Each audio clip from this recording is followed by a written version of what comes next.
Hi everyone, this is Tony from Sax Studios, and we're back with another tutorial today on how to make a CD case jewel insert. This is mainly directed at people who produce their own music.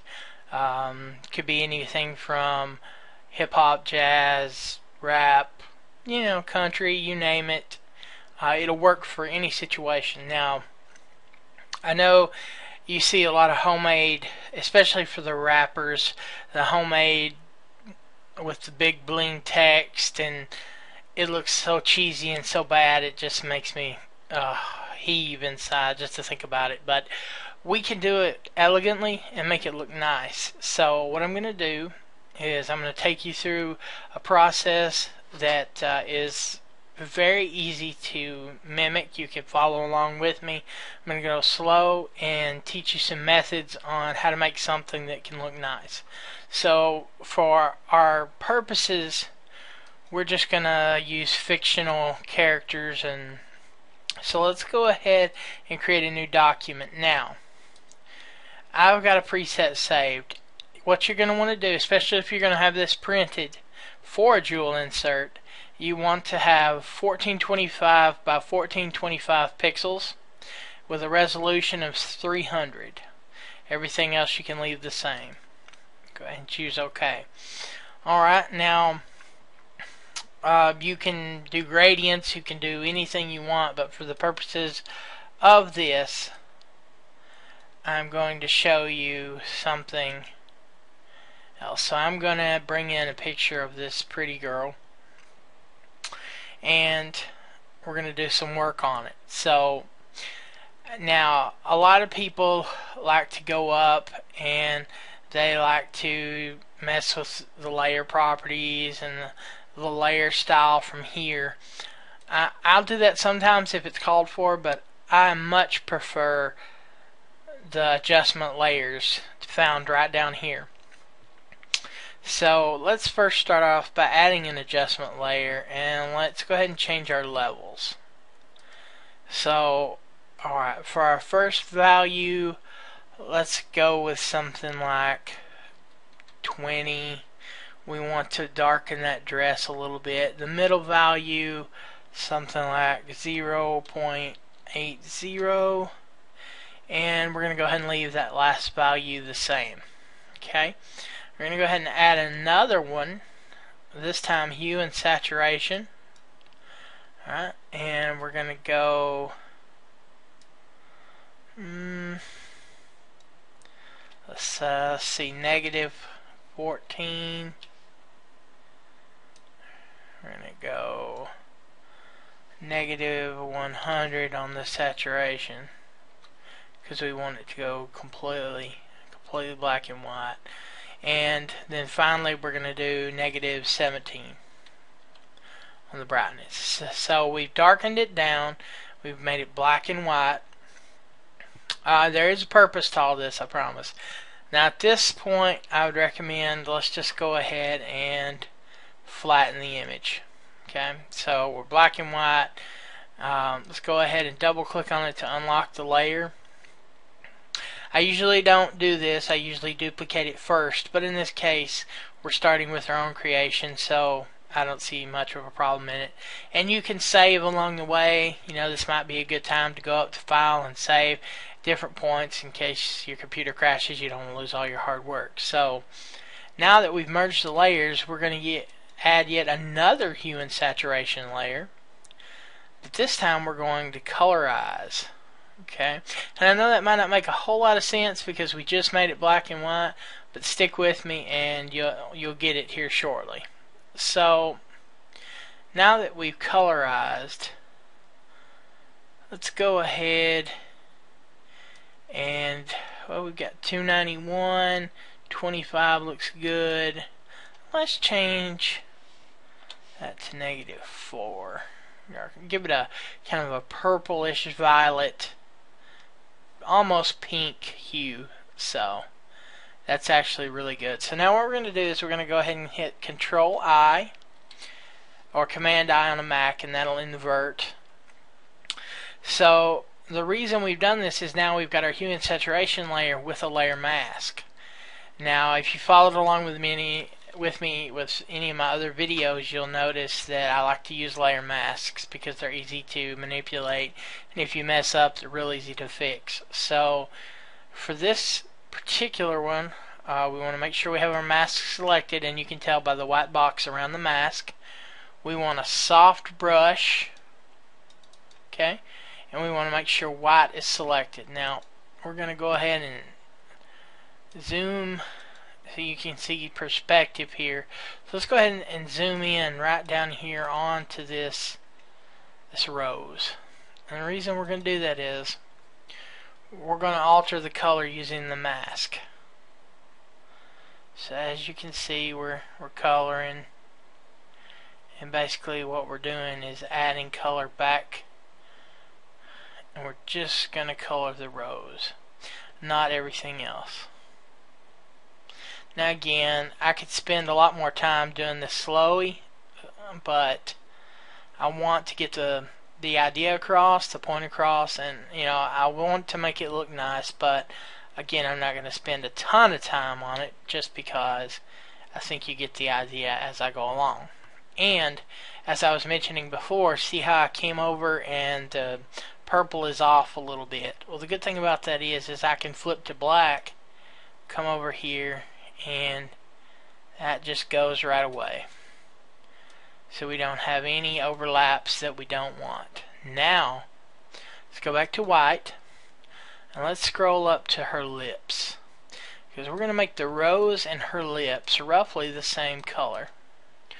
Alright, so, and you may have to adjust your brush, and that is open and close bracket, or you can come up here and drag the slider bar. I prefer the open and close bracket, just saves time. We're going to go ahead and change her lip color to this kind of violet, pinkish violet color.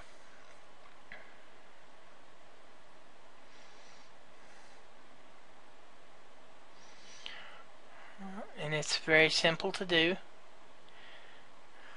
quick and easy, especially with nice high resolution photos. It works well. Now, if you know me, when I work on faces or anything with makeup, I like to add a little blur around the edge of the mask. It just makes it a little more realistic. Even though we're using a soft brush, it helps to go ahead and blur a little bit. So now let's back out and fit the screen, and let's take a look at what we got. So we got a pink rose, we've got pink lips, and it's a contrast tool that we're using. We're basically making that stand out. Okay. Now what we're going to do is we're going to add another hue and saturation. Okay. We're going to colorize. Alright, and then this time we're going to go with a top value of, say, 130 here, because we want it to be a greenish color.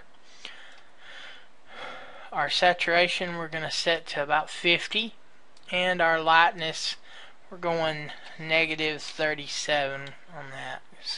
We need to darken it just a little bit. Now, again, we're going to hit Control I if you're on Windows, or Command I if you're on a Mac, to invert, and we're going to follow the same process. Because we do have a rose here, we're going to have to work on that stem a little bit, because we want the whole rose to stand out. So let's go ahead and grab our soft brush with our white, and we're just going to go ahead and these numbers are purely for reference. We know we want green, so we make it green. Now, again, at the same time, the good part about using an adjustment layer is that we can change it at any time if we decide, well, that's too green, or maybe that's not green enough. Okay, so we'll just trim up a little bit right here.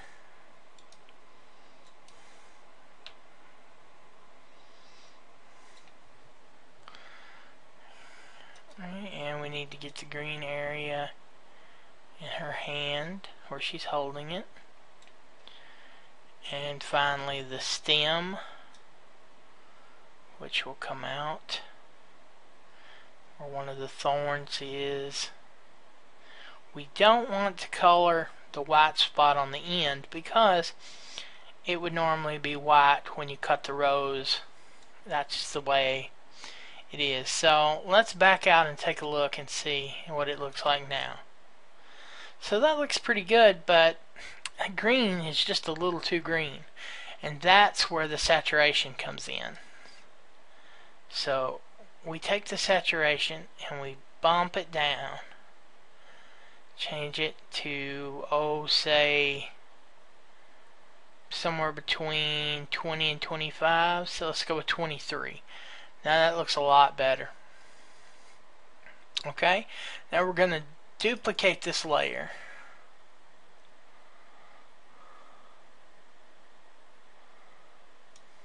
Just like that.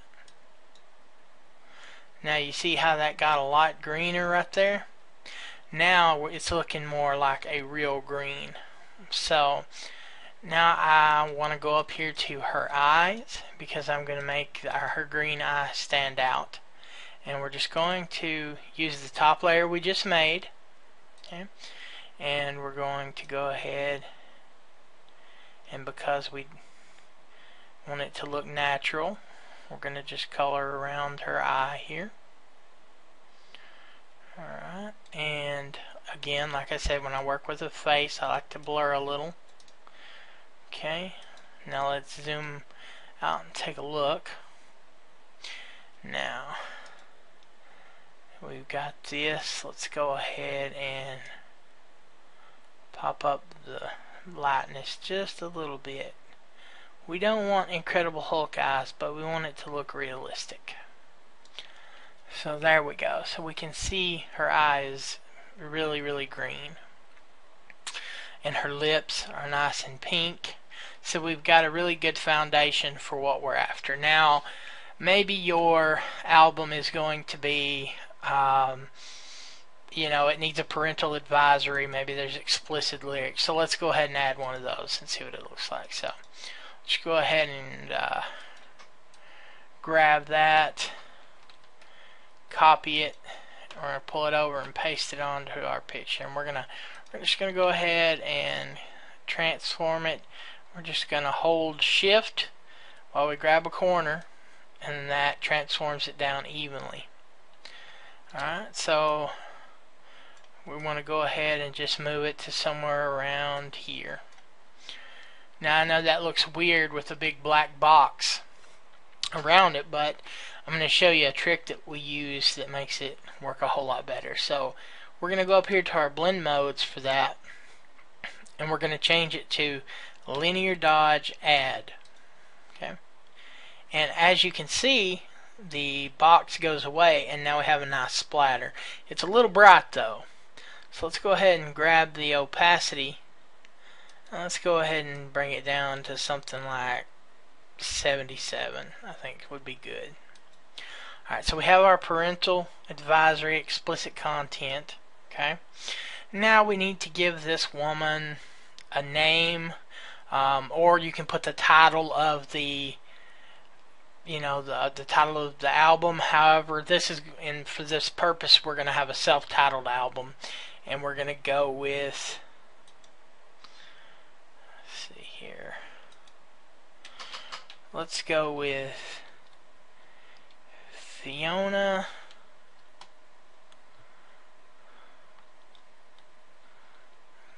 Glenn Ann. Anybody who watches Burn Notice will pick up on that. It's a great show, lots of fun to watch. So we're going to size it down because we want it to fit in this nice little area here. You can go ahead and squeeze it in if you like, center it up. Okay. Alright, now that we've got our text in, we're going to go ahead and double click on it down here. Go ahead and add a drop shadow behind it. Okay, and then we're going to change the opacity just a little bit because we don't want super bright everything coming out. So we don't want to go too much on this, about 87 is good. Okay, so now we've got our artist's name, self-titled artist. Okay, now this area is looking a little blank. You know, I thought about, when I saw this, I thought about the Victoria's Secret models that wear the wings, and we could put a wing on her, but I thought of something that might look a little better. So thought we'd take some wings here that I've already made, and we're going to paste them in, and we're going to do some transformation, change them around. They're not meant to look like they're actually on her. We're just going to put them kind of close to her, and we're going to go ahead and make them a little larger. We want them right coming into the curve of her back, just like this. Okay. And again, just take your time, curve it the way you like it, and that looks pretty good. Now, you can leave it this way. I think that looks okay, but if you want to take it one step further, we can change the blend mode of this layer to darken. And what that does is it takes a lot of the lightness out of it. Then we're going to actually change the opacity as well. Let's take it down to about 22%, and play with it. You know, this is just mine. You could do it more or less. We could stop at 25% if you want. You know, it's up to you. It's however you want to do it, and it kind of leaves an iconic imprint. You know, like giving the impression that, you know, she's beautiful, but she's no angel. You know, anything like that. You just kind of want to go over it and make it look nice. Now, since we've added the wings, we're going to make sure our top layer is selected, and we're going to hit Control, Alt, Shift, and E. Now what that's going to do is take all these layers that we just made, and it's going to put it into one picture at the top. Now we're going to make sure we have white selected, and we're going to come over here and we're going to select our rectangle tool. Okay, now I would recommend backing out just a little bit so you can see easily. So we're going to take that and we're just going to cover this whole thing with white. We're going to go ahead and rasterize that by right clicking on it, choosing rasterize. Then we're going to choose our rectangular marquee from right here, and we're going to get in close, and we just want to make a very small area around it, kind of like a border. Okay, and it's okay if it's not perfect. We can adjust it later. So as you can see, this side is just a little bigger than this side, but it's not a big deal because you can select your arrow here and use your arrow keys left, right, up, or down. Make it look better. See what I mean? Make it look better however you like it. So that's pretty close to even. But a white border is kind of boring. So let's spice it up just a little bit. Let's add a gradient overlay, and then let's add a stroke. Say 1 pixel inside stroke. Okay, so there we have it. I mean, we have a finished product. We started with nothing but a canvas, and this makes a great jewel insert for an album, you know, an album cover, CD cover.